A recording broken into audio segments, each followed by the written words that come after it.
In Focus continues for you now here on Newzroom Afrika, channel 405, and our elections coverage. In their hopes to win the hearts of the electorate in the run-up to the municipal elections, political parties have tried to come up with creative ways to campaign. Some ended up, of course, with egg on their face and with some challenges because of offensive, creative campaigning ways. And tonight we discuss, is it all fair game in the road up to the elections on November 1st? The ANC NEC member, Professor Firoz Cachalia, here to discuss those campaign strategies with us. Prof. Cachalia, good evening and thank you very much for your time. Is it all fair game in campaigning, or are there considerations? For example, we're a country that seeks to be non-racialist in a sense, and some creative campaigning has taken a particular tone. Good evening, Tabo, and to your viewers.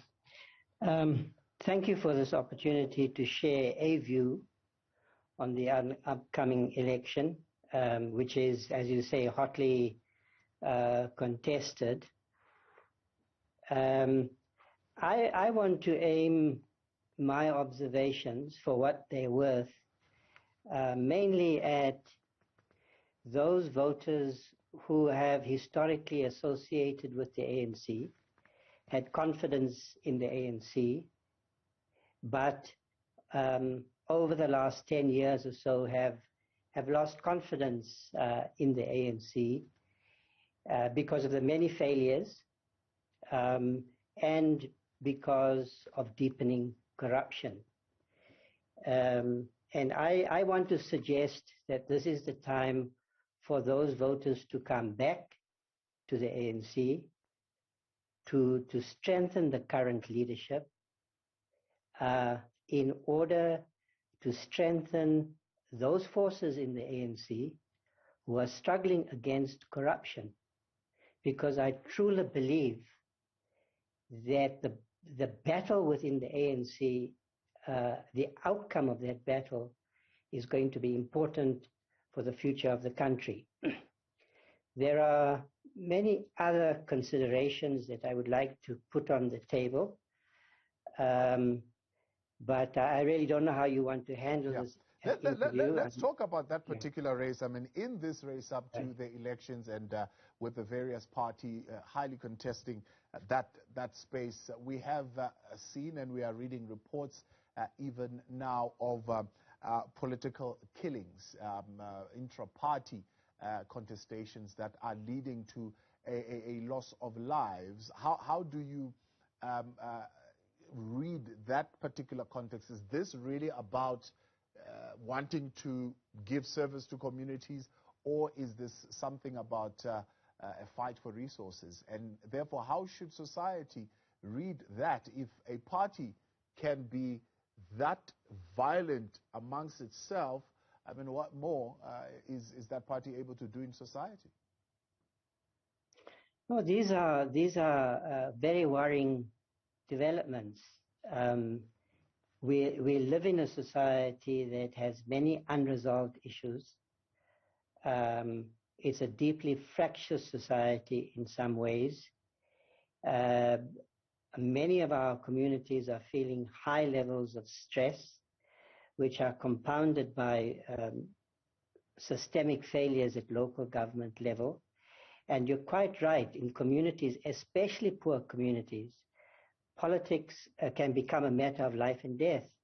Positions are highly contested where there is a shortage of resources. So the fact of political violence is really a manifestation of the problems of development, the social and economic problems in our society.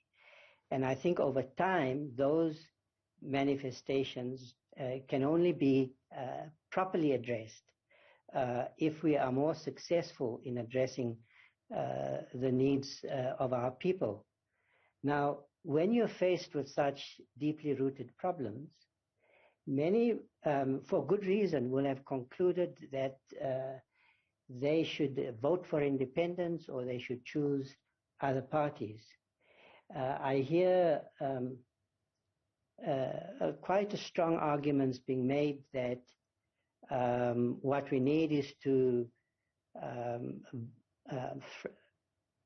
encourage fragmentation in the political process, that we need more independence because that will encourage accountability, and that the issues in this election are mainly local ones that have nothing to do with national politics and the overall direction of the country. Now, that's what I disagree with. I think that these elections are part of some of the main issues in contestation in this election are about the future of the country. They are about the direction of our country. And I want to make an argument for strong majorities, for decisive majorities that are able to govern municipalities, which are part of the government effectively. So let's see where you want to take this interview. I think I can, I am able to provide some evidence in support of the argument I'm putting forward for consideration. Yeah, there is a lot of electioneering messaging that comes up, during this time, particularly around issues of race, right? In the future that you're talking about of a country and where we want to go, is there space for race baiting, so as to speak, or making verbal attacks against members of a particular racial group for the effect of wanting to get into power?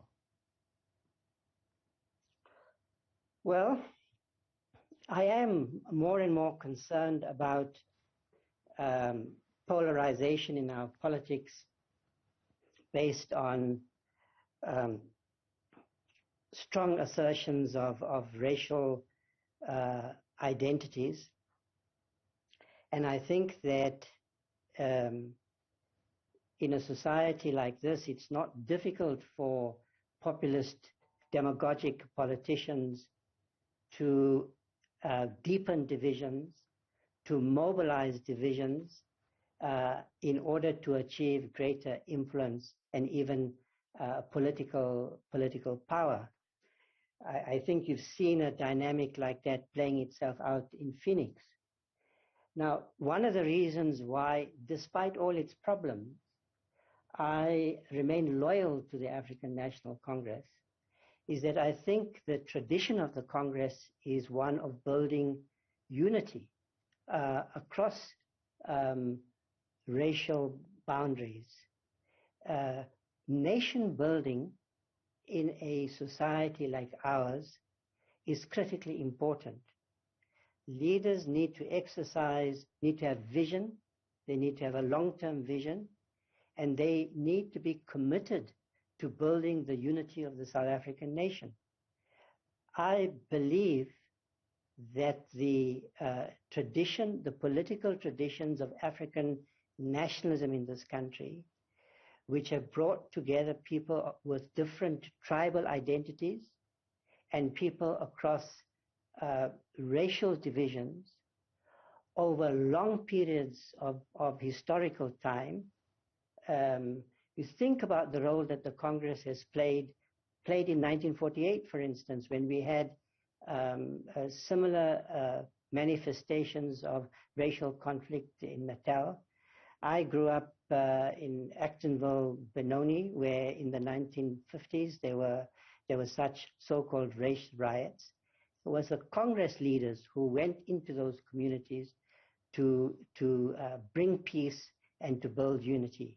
And it worries me that there are political leaders in this country who lack that commitment, yeah, who seek to mobilize racial tensions to win elections.